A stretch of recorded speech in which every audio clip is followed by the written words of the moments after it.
Hello everyone, I am Varshika और आप सभी का मेरे YouTube channel research home science में एक बार फिर से स्वागत है। आज हम लोग जो क्वेश्चन देखने वाले एमसीक्यू क्वेश्चन वो होगा हार्ट टॉपिक से। तो इसमें हार्ट से ब्लड प्रेशर और ब्लड इनसे संबंधित थोड़े से क्वेश्चन हैं तो जो आपस में ही रिलेटेड है। तो चलिए देखते हैं। पहला क्वेश्चन है, हृदय का निचला भाग नुकीला होता है जिसे कहते हैं, तो इसे हम लोग हृदय शिखर कहते हैं। देखिएगा, जनरली अगर बात की जाए हृदय की तो हार्ट का जो शेप होता है वो साधारण अगर कह दिया जाए तो इस तरीके का होता है। तो ये जो ऊपरी हिस्सा अगर ये चौड़ा होता है और जो ये निचला हिस्सा होता है ये नुकीला होता है, तो इसी हिस्से को हम लोग शिखर कहते हैं। वैसे तो शिखर का अर्थ होता है ऊपर की ओर, जो ऊपर के हिस्से में हो स्थित, लेकिन ध्यान दीजिएगा हार्ट में ये उल्टा मामला है। याद रखिएगा, हृदय का जो निचला भाग है वो नुकीला होता है जिसे हृदय शिखर कहते हैं, और जो ऊपरी हिस्सा जो चौड़ा होता है उसे हृदय आधार कहते हैं। आंसर हो जाएगा ऑप्शन नंबर ए। नेक्स्ट, किस पेशियों के द्वारा हृदय के दाएं बाएं भाग आपस में जुड़े रहते हैं? आप जानते होंगे हृदय का जो 4 पार्ट होता है, 4 कोष्ठक होते हैं, लेकिन वो आपस में जुड़े भी तो रहते हैं। तो अगर हार्ट का दायां और बायां भाग बात किया जाए किससे जुड़े रहते हैं, तो ये मायोकार्डियम के द्वारा जुड़े रहते हैं। ठीक है, यहाँ ध्यान दीजिएगा, मायोकार्डियम के द्वारा जुड़े रहते हैं। और जो इंडोकार्डियम है ये हार्ट की सबसे आंतरिक परत होती है। मायोकार्डियम के द्वारा पेशियाँ जुड़ी रहती हैं। नेक्स्ट क्वेश्चन, दायां आलिंद किससे भरा रहता है? तो दायां आलिंद की बात की जाए तो ये डीऑक्सीजनेटेड रक्त से, या कहा जाए अशुद्ध रक्त से भरा रहता है दायां आलिंद। नेक्स्ट क्वेश्चन, क्वेश्चन नंबर 4, शरीर का ऐसा तंत्र या सिस्टम जो भोजन को काटने, पचाने, स्वांगीकरण करने का कार्य करता है कहलाता है। तो ऐसा कार्य कौन करता है? क्या हृदय परिसंचरण तंत्र करेगा, हाइपोथैलेमस, पाचन तंत्र, उत्सर्जन तंत्र? तो देखिए, शरीर का ऐसा तंत्र या सिस्टम जो भोजन को काटने, पचाने, स्वांगीकरण करने का कार्य करता है तो वो होता है पाचन तंत्र। क्योंकि अगर भोजन काटने की बात की जाए तो मुख और बकल कैविटी भी पाचन तंत्र का ही हिस्सा होता है। आंसर हो जाएगा ऑप्शन नंबर सी। नेक्स्ट देखिए, क्वेश्चन नंबर 5, शरीर का तापमान 1 डिग्री बढ़ने पर नाड़ी का स्पंदन कितना बढ़ जाता है? तो शरीर का अगर टेम्परेचर 1 डिग्री बढ़ गया तो जो पल्स रेट है, नाड़ी स्पंदन का जो क्रिया है वो कितनी बढ़ जाती है? तो आंसर हो जाएगा 10। 1 डिग्री शरीर का तापमान बढ़ने पे नाड़ी का स्पंदन 10 बढ़ जाता है। Next question, sino auricular node जिसे ऐसे नोड भी कहा जाता है, ये किसका भाग होता है? साइनो अरिकुलर नोड, ऐसे नोड किसका भाग होता है? तो ये हृदय का भाग होता है। लास्ट क्वेश्चन, हृदय की धड़कन में सिकुड़ने की प्रक्रिया क्या कहलाती है? अगर बात की जाए हृदय के धड़कन में सिकुड़ने की प्रक्रिया क्या कहलाती है, तो ये हो जाएगा सिस्टोल। क्योंकि जो धड़कन की जो प्रक्रिया है वो सिस्टोल और डायस्टोल 2 होती है, सिकुड़ने की प्रक्रिया सिस्टोल कहलाएगी। चलिए नेक्स्ट देखते हैं क्वेश्चन नंबर 8। क्वेश्चन नंबर 8 है, हाइपरटेंशन में सिस्टोलिक ब्लड प्रेशर तथा डायस्टोलिक ब्लड प्रेशर का दबाव कितना हो जाता है? हाइपरटेंशन में, नॉर्मली नहीं पूछा जा रहा, हाइपरटेंशन में कितना हो जाता है? तो सिस्टोलिक 120 तथा डायस्टोलिक 80 हो, सिस्टोलिक 150 तथा डायस्टोलिक 95, सिस्टोलिक 180 तथा डायस्टोलिक 70, सिस्टोलिक 100 तथा डायस्टोलिक 90।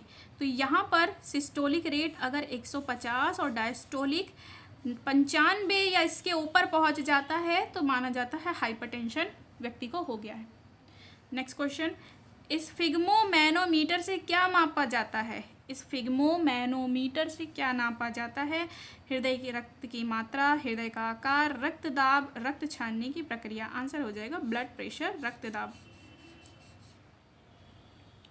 नेक्स्ट क्वेश्चन देखिएगा, रक्त परिसंचरण तंत्र के भाग नहीं है, तो इसमें से हृदय, धमनी, शिराएं ये रक्त परिसंचरण तंत्र के भाग होते हैं। नेफ्रॉन इसका भाग नहीं है, नेफ्रॉन किडनी का भाग होता है। नेक्स्ट, जो रक्त वाहिनियाँ शुद्ध रक्त ले जाती हैं उन्हें कहते हैं, तो शुद्ध रक्त मतलब धमनी। ठीक है, जो रक्त वाहिनियाँ शुद्ध रक्त ले जाती हैं उन्हें धमनी कहते हैं। नेक्स्ट क्वेश्चन, हृदय की सबसे भीतरी परत भाग है, तो अभी मैंने शुरू में भी बताया था, हृदय की सबसे भीतरी परत भाग होती है एंडोकार्डियम। क्वेश्चन नंबर 13 देखिएगा, औसतन मनुष्य का हृदय 1 मिनट में कितनी बार धड़कता है? तो औसतन एवरेज की बात की गई तो जनरली 70 से 72 बार हृदय की धड़कन मानी जाती है। नेक्स्ट, मनुष्य रक्त परिसंचरण को प्रभावित करने वाले कारक है। तो मनुष्य का जो रक्त ब्लड प्रेशर है उसको प्रभावित करने वाले कारक व्यायाम, मानसिक तनाव, शरीर का तापमान, ये सभी होते हैं। अगर हम दौड़ते हैं, चलते हैं, साइकिल चलाते हैं, पैदल चलते हैं, व्यायाम करते हैं तो हमारा जो ब्लड प्रेशर है वो बढ़ जाता है। मानसिक तनाव, टेंशन में कभी ब्लड प्रेशर हाई भी होता है, किसी का लो भी हो जाता है। शरीर का तापमान बढ़ने पे भी आप जानते हैं ब्लड प्रेशर भी बढ़ जाता है। आंसर हो जाएगा सभी। नेक्स्ट क्वेश्चन देखिए, क्वेश्चन नंबर 15। हृदय के बाईं ओर निचला हिस्सा क्या कहलाता है? तो हृदय के बाईं ओर निचला हिस्सा बायां निलय कहलाएगा। Question number 16।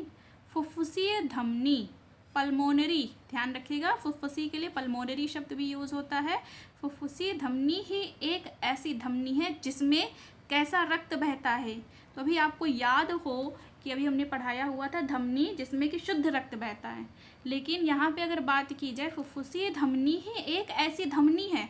वैसे तो धमनी का काम है शुद्ध रक्त ले जाना, लेकिन फुफ्फुसीय धमनी एक ऐसी धमनी है जिसमें अशुद्ध रक्त बहता है। ये बहुत ही इंपॉर्टेंट क्वेश्चन है, ये जरूर याद रखिएगा। फुफ्फुसीय एकमात्र ऐसी धमनी है जिसमें अशुद्ध रक्त बहता है। Question number 17। इलेक्ट्रोकार्डियोग्राम, जिसे ईसीजी शॉर्ट में कहते हैं, ये फुल फॉर्म भी जरूर याद रखिएगा, ये आता है अक्सर। ईसीजी का फुल फॉर्म इलेक्ट्रोकार्डियोग्राम। कार्डियो का अर्थ हमेशा समझिएगा हृदय से होता है। इलेक्ट्रोकार्डियोग्राम किसकी गति दर्शाता है? मस्तिष्क, किडनी, लीवर, हार्ट। तो आंसर हो जाएगा हार्ट या हृदय। ईसीजी किसकी गति दर्शाएगा? हार्ट की, मतलब हार्ट कैसे कार्य कर रहा है इसी का मापन हम ईसीजी के द्वारा करते हैं। Question number 18। धमनी व शिराओं सहित रक्त परिसंचरण तंत्र का अध्ययन, फिर से समझिएगा, धमनी व शिराओं सहित रक्त परिसंचरण तंत्र का अध्ययन विज्ञान की किस शाखा में आता है? Cytology, angiology, electrology, cardiology. Answer हो जाएगा एंजियोलॉजी।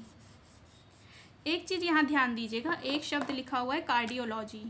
जब बात की जाए हृदय की गतिविधि, हृदय की गतिविधि, हृदय का कार्य, हृदय की बीमारियां मापनी हो तब हम क्या करते हैं? तब हम कार्डियोलॉजी करेंगे। लेकिन जब धमनी, शिराएं और रक्त परिसंचरण तंत्र, यहाँ पर हृदय स्पेशली नहीं दिया हुआ है, धमनी, शिराएं, रक्त परिसंचरण तंत्र का अध्ययन करना हो तो ये कहलाएगा एंजियोलॉजी।